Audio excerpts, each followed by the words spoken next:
British government approved a multi-million-dollar takeover of the country's iconic postal service Royal Mail on Monday. EP Group, owned by Czech billionaire Daniel Kretinsky, has bid $4.5 billion for International Distribution Services, or IDS, which is Royal Mail's parent. IDS agreed to a takeover for EP Group in May, but the deal has been under review by Britain since August. The government said it closely looked at it due to the national importance of the service. Business Secretary Jonathan Reynolds said EP Group had committed to protect Royal Mail's postal network. He also said he'd secured a so-called golden share. That ensures its headquarters stay in Britain and the firm continues to pay UK taxes. He further said the deal provided a secure future to thousands of workers and customers and ensures a financially stable Royal Mail. EP also announced it had reached agreements in principle with Royal Mail's unions. Kretinsky pledged to be a long-term and committed investor. He said EP Group was on a mission to make Royal Mail a successful modern postal operator. Royal Mail was privatised in 2013 in a massive state sell-off. EP said it expects the deal to complete in the first quarter of next year. TikTok is making a last-ditch bid to avert a ban in the US. It and parent company ByteDance filed an emergency request to the Supreme Court on Monday. They're asking for an injunction to halt the ban, which is set to kick in on January 19th. That's based on a law passed by Congress in April, which says a block can only be avoided if China-based ByteDance divests the short video app. The Justice Department has said that the company poses a risk to national security, given its access to vast troves of data on TikTok's 170 million US users. An appeals court has already rejected claims that the ban violates free speech protections. In their Supreme Court filing, the pair argue that Americans should be allowed to choose to view TikTok, free from what they call government censorship. On Monday, they were given a possible glimmer of hope by Donald Trump in his first news conference as president-elect. You know, I have a warm spot in my heart for TikTok because I won youth by 34 points.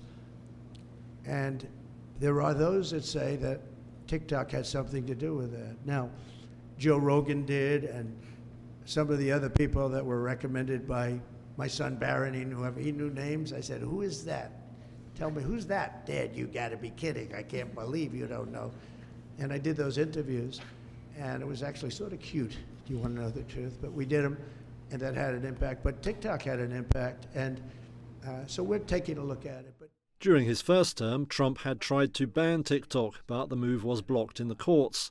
He has since reversed his position and said during this year's campaign that he would try to save the app. In the Supreme Court filing, ByteDance and TikTok argue that delaying the ban will allow justices to give a ruling and give the Trump administration time to make its own assessment.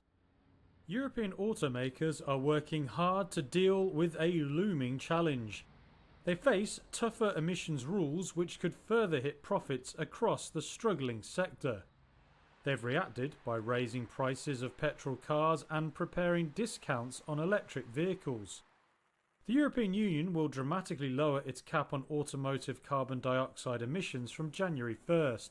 It means at least 1/5 of all sales by most car companies must be EVs to avoid heavy fines. But data has shown that so far this year, only 13% of all vehicles sold in the region have been electric. The tighter rules come as the sector is already dealing with excess capacity due to underwhelming sales and Chinese competition. It's led to profit warnings from majors like Volkswagen, Stellantis and others in recent months. One analyst has said the companies will need to sell more EVs at a time when consumption is being put off by political and economic uncertainties and falling EV subsidies. EVs also cost more to make than traditional vehicles. With just weeks to go, Europe's politicians have urged Brussels to rethink the targets. But European Automobile Manufacturers Association Chairman Luca De Meo says car makers are getting to work and eager to avoid fines that could reach $15.76 billion. VW, Stellantis and Renault have raised the prices of petrol engine models by several €100 in the last 2 months. Analysts see this as an attempt to curb demand for heavier emitters and make pricier electric models appealing. but a source close to one European automaker warned the strategy could backfire. They said raising petrol car prices should help close the gap with more expensive EVs, but may not generate enough EV sales due to weak market growth. Sales in the region are around a fifth lower than pre-COVID. The Nasdaq notched a record closing high Monday amid an otherwise mixed day for stocks, as investors anticipated another rate cut from the Federal Reserve. The Dow dropped a 0.25 percentage point, while the S&P 500 rose nearly 0.4%, and the Nasdaq climbed about 1.25%. President-elect Donald Trump met with SoftBank CEO Masayoshi Son on Monday. The two announced that SoftBank would invest $100 billion in the U.S. over the next 4 years, which Trump said would create 100,000 jobs focused on artificial intelligence. Most mega-cap and growth stocks gained ground, with Google parent Alphabet rising more than 3.5% and Tesla up more than 6%. And shares of chip supplier Broadcom, which crossed $1 trillion in market value last week, soared another 11% on Monday. Rob Hayworth is Senior Investment Strategy Director at U.S. Bank Asset Management. I think what we're seeing is the market is still following through with artificial intelligence plays and looking to drive that. Additionally, higher interest rates are causing some concern that there may not be as much follow through for some of the more income-oriented and value-oriented sectors in the market. And so I think that's why we're seeing a little bit of rotation here to start the week ahead of Wednesday's Fed meeting. Markets have almost completely priced in a 0.25 point rate cut at the conclusion of the Fed's two-day policy meeting on Wednesday, according to CME's FedWatch tool. Ahead of the Fed decision, retail sales data will be eyed on Tuesday for signs of continued strength in the consumer. Alibaba is selling its in-time department store chain and booking a $1.3 billion loss to do so.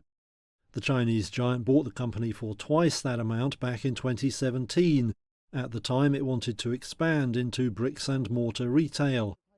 Now Alibaba is taking a hit as it speeds up a restructuring process, aiming to focus on its core e-commerce business. Last month it said it would integrate its Chinese and international platforms into one operation. That follows a move the previous year to split into 6 units and reshuffle top management. It's the company's biggest ever revamp and comes amid intense competition from rivals like Temu and TikTok. They've been targeting cost-conscious consumers with rock-bottom prices on everything from headphones to sweaters. Weak Chinese consumer spending has also put stores of all kinds under pressure. Alibaba is selling in time to a consortium comprising China-based clothing maker Youngor Fashion and members of the department store's management. It may also look to sell other consumer sector assets, including grocery business Freshippo. In April, Alibaba co-founder Jack Ma expressed support for the restructuring efforts in a lengthy memo to employees and also acknowledged past mistakes. Shares of MicroStrategy jumped more than 6% on Monday as the software company and Bitcoin buyer was set to join the Nasdaq 100. Its inclusion gives the roughly $26 trillion index indirect exposure to Bitcoin. The addition comes as Bitcoin crossed $107,000 on Monday to hit another record high, now up more than 150% for the year. The prospect of more buying from funds that track the Nasdaq 100 could further boost MicroStrategy's stock, which has surged nearly 550% this year alongside a jump in Bitcoin. MicroStrategy, a money-losing software company, adopted Bitcoin as its treasury asset in 2020 under the leadership of co-founder Michael Saylor. In the 4 years since, the company's shares have skyrocketed 3,200%. MicroStrategy's market value is now over $100 billion, more than twice the value of its Bitcoin stockpile.